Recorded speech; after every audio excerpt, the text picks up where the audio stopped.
राजनीति कब किस और करवट लेकर किसको अपने गोद में बिठा दे, यह कहना बड़ा मुश्किल होता है। भाजपा के अंदर जिस तरह का रघुवर दास की वापसी हुई है, कहीं ना कहीं बड़े और दिग्गज नेता के मन में कुछ ना कुछ खटास जरूर चल रहा हो। व्योम टीवी के पेज में कुर्सी खेल में मैं उमेश श्रीमान आपका जनवरी के माह में स्वागत करता हूं।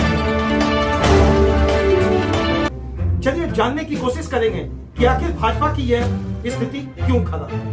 2019 के करारी हार की तो बात समझ में आती है। उस समय रघुवर दास जी अपनी सीट को नहीं बचा पाए थे सीएम रहते हुए। अभी 2024 में जिस तरह का भाजपा का समीकरण है, अभी श्रीमान झारखंड की राजनीति से बड़ा दूर दिख रहा है।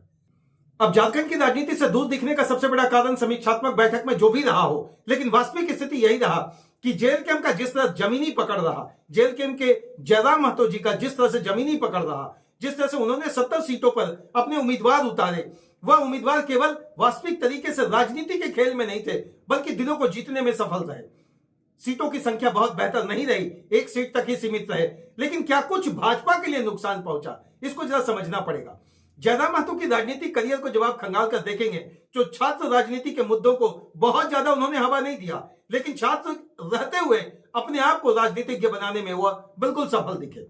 अपने इसी राजनीति के अंतर्गत से एक नई कूटनीति का आविष्कार उन्होंने किया, श्रीमान 1932, जिस पर बड़ी बड़ी पार्टियां कहती थी कि श्रीमान हम इस पर मोहर लगाएंगे, मोहर लगाएंगे, मोहर लगाएंगे, लेकिन आकर ढाक का 3 पात मिलता था। रघुवर दास जी का सबसे बड़ा बैकफुट पॉइंट आपको याद होगा, 1985 का जो स्थानीय नीति की बात वो कहते रहे और उसी पर 1932 का कटाक्ष वो बाईपास किए थे। उस समय आजसू ने भी इसका समर्थन किया, मिठाइयां बटी थी। कहीं ना कहीं उनका यह कॉम्पैक्ट तरीका झारखंड में बेहतर नहीं चल पाया 2019 वाले समीकरण से 2000 के बीच में।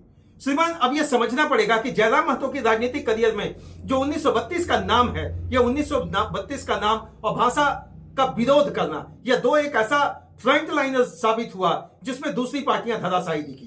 दूसरी पार्टियों को तो बहुत ज्यादा यह डैमेज कर पाए नहीं, लेकिन भाजपा का जो डैमेज हुआ श्रीमान, इसका डैमेज कंट्रोल 2019 में तो जयराम महतो नहीं थे, उस समय तो हुआ ही हुआ।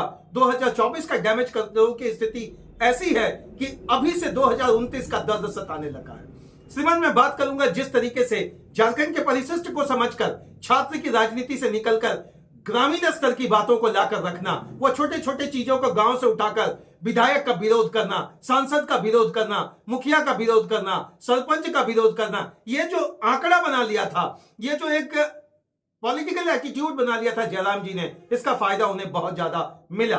सीट्स निकलना नहीं निकलना मायने कम रखता है श्रीमान, कब? जब आप एक नई पार्टी हैं, 1.5 से 2 महीने की पार्टी अगर एक इस तरीके का फ्रंट लाइनर एग्जामिनेशन पास करती है, अगर एक ही एग्जाम पास करती है, अगर प्रिलिमिनरी टेस्ट ही पास कर गई, तो श्रीमान अब मेंस का तैयारी में तो ये 2029 में लग गए हैं। इनसे कितना नुकसान पहुंचा भाजपा को, श्रीमान पहले इसका विश्लेषण बताएं कि बाबूलाल मरांडी जी 14 वर्षों के वनवास के बाद श्रीमान भाजपा में आए थे और 14 माह के वनवास के बाद रघुवर दास जी आए। 14 का आंकड़ा कहीं ना कहीं टाई अप कर रहा है, दोनों में तो बिल्कुल सही है, लेकिन 14 वर्षों के वनवास तक जब तक बाबूलाल जी रहे, भाजपा को कोसते रहे। उस समय भाजपा का जो मजबूत कमांड था वह माननीय रघुवर दास जी के हाथ में था। राज्यपाल के पद से इस्तीफा देकर सक्रिय संगठनात्मक तरीके से अपनी भूमिका निभाने के लिए भाजपा के खाते में फिर जिस तरीके से वो आए हैं, उन्होंने कहा है we will come back and we will come back. I don't know what will be the next approach, what will be the next step from the sides of BJP, but that is the fact। ये तो fact है श्रीमान कि रघुवर दास जी एक बेहतर administrator थे in the comparison of Babulal Marandi. Babulal Marandi ji पर भरोसा जताया गया, हो सकता है नेता प्रतिपक्ष भी उन्हें बनाया जाए इस बार, लेकिन बात आकर जो टिका हुआ है श्रीमान कि बाबूलाल जी पर जो भरोसा भाजपा ने जताया, बाबूलाल जी पर जो भरोसा भाजपा की टीम ने जो जताया, या फिर चंपई सोरेन जी पर भी जो जताने का उम्मीद किए थे श्रीमान, वह बहुत ज्यादा फायदेमंद नहीं रह पाया। बहुत ज्यादा फायदेमंद नहीं रहने के कारण भीतर खाने जरूर एक बात है, नाराजगी है।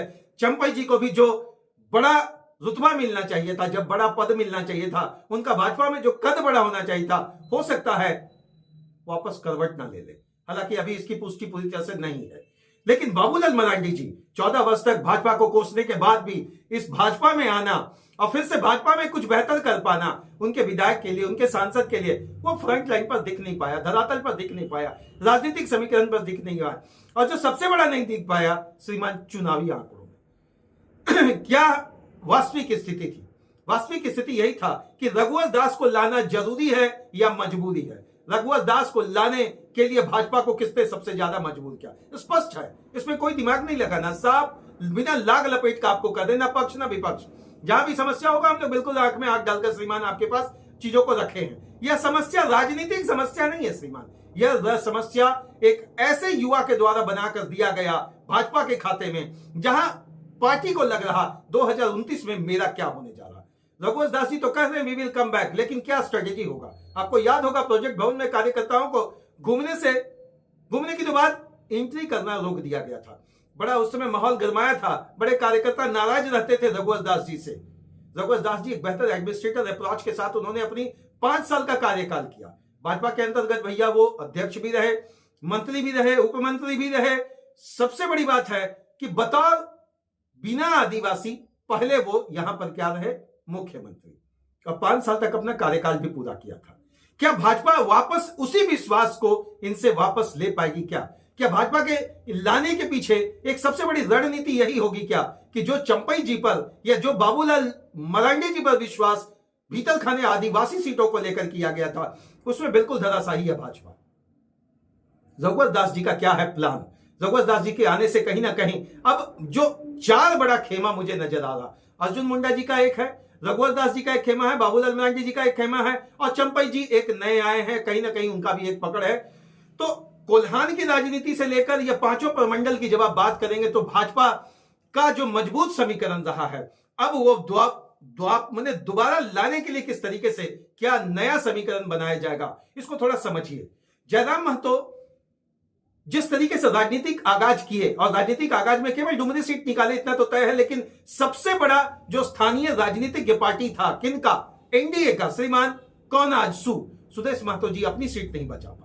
तो आजसू को सबसे बड़ा अगर डैमेज किसी ने किया, अगर राजनीतिक प्लेटफॉर्म पर, बोर्ड के प्लेटफॉर्म पर, या चुनाव के समय पर, या विधानसभा की राजनीति को सामने धरातल पर लाकर जिस तरीके से बिना जीत का भी अगर रखे जयराम महतो जी, तो इसमें सबसे ज्यादा डैमेज अपने सबसे स्थानीय साथी आजसू को हुआ, और एनडीए बहुत ज्यादा उसमें कुछ नहीं कर पाई।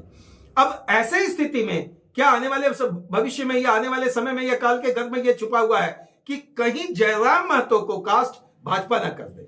मुझे तो थोड़ा सा भी नहीं लग रहा, लेकिन आने वाले अगर 2-3 साल की राजनीति और आगे बढ़ती है तो कुछ ना कुछ राजनीतिज्ञों के अंतर्गत एक बड़ा विशिष्ट विश्लेषण चलेगा। यह विशिष्ट विश्लेषण वही होगा कि आखिर किसको कास्ट करेगी भाजपा। अगर अपने भीतर खाने बड़ा कमजोर होती है तो अपने आप को कमजोर होने का कारण वो कर रही है। समीक्षात्मक बैठक में बहुत सारी खामियां और कुरीतियों को लाकर रखा गया, पार्टी के अंदर भीतरघात एकता की बात रखी गई, पार्टी के अंतर्गत विश्लेषणात्मक भाव रखा गया, उन जगहों पर कैंडिडेट को उतारने में देर करना, ये सारी बहुत सारी चीजें ऐसी हुई। लेकिन वास्तविक तो वही है, जयराम महतो का फैक्टर इतना ज्यादा मजबूत रहा कि कहीं ना कहीं जीत के सामने जो बहुत बड़ा रोड़ा बना वो केवल जेल कैंप बना। अब चलिए रघुवर दास जी के आने से पार्टी में कितना मजबूती बनेगा। हालांकि बाबूलाल जी को नेता प्रतिपक्ष बनाने का भीतर खाने बात इधर उधर सूत्रों से पता चलता है, लेकिन यह सूत्रों से पता चलने से केवल कुछ नहीं हो जाएगा। एक बड़ा कद, एक बड़ा रुतबा, और अगर पूरा विश्लेषणात्मक तरीका, अगर पूरा राज्य में अगर बड़ा कमान रघुवर जी के हाथ में जाता है तो मैं फिर कहूंगा पार्टी के अंदर एक बड़ा भूचाल आने जा रहा है। भाजपा के अंदर भूचाल लाने का कौन जिम्मेवार? भाजपा की राजनीति का नया समीकरण क्या, और क्या 2029 में वापसी करने के लिए पुराने कार्यकर्ताओं का मन मुटावल को फिर से समझा जाएगा या नहीं? मैं उमेश मही, एक ही कोशिश है जो आज झारखंड के माध्यम से हम तो पूछेंगे कि पेज में हमेशा हमने आपको दिखाया है कि श्रीमान राजनीति के अंतर्गत जो टटोलने का प्रयास किया जाता है, अभी जिस तरीके से 2029 है, अगर युवा को छोड़े तो आपका बागडोर खत्म, अगर युवा को आपने तोड़ा तो आपका बागडोर खत्म, अगर युवा की बात नहीं की तो आपका बागडोर खत्म। और युवा के समीकरण को अगर आप नहीं समझे झारखंड के अंतर्गत, युवा संगठित हो चुका है किसी एक पार्टी के लिए, उसमें से महज हम ये बोलेंगे कि कुछ परसेंटेज अभी भी है जो उनके खाते में नहीं है।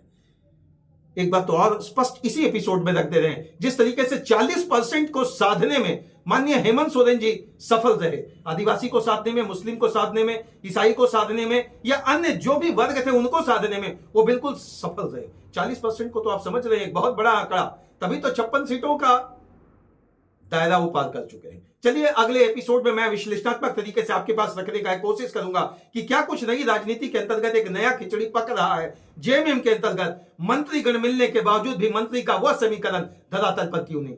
जोहार झारखंड, जय हिंद श्रीमान। बस मेरी तो अंतिम यही प्रयास आपके साथ है, राजनीतिक समीकरण का आधार जिस तरीके से बने, लेकिन इतना जरूर है विकास की राजनीति को ही वास्तविक राजनीति मानी जा सके।